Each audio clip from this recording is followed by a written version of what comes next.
Ipinagutos ni Pangulong Bongbong Marcos na imbestigahan ng Local Water Utilities Administration ang kawalan ng tubig gripo sa mga palikuran ng ilang paaralan.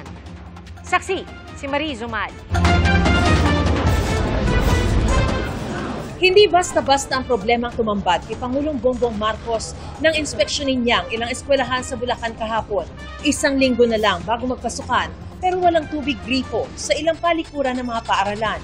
Ito ay usapin ng kalinisan, ng kalusugan, at ng dignidad ng ating mga estudyante. Paano sila makakapag-aral ng maayos kung ang mismong eskwelahan ay kulang sa batayang serbisyo?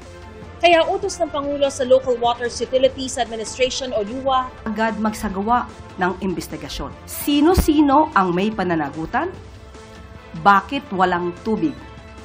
At paano ito'y maibabalik bago magbukas ng klase sa susunod na linggo? May 48 hours ang LUWA para magsumite ng initial na report.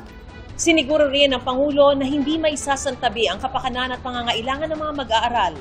Responsibilidad nating tiyakin na may maayos na pasilidad, sapat na suporta para sa mga guro at sistemang gumagana dahil yan ang pundasyon ng isang ligtas, maayos at epektibong edukasyon.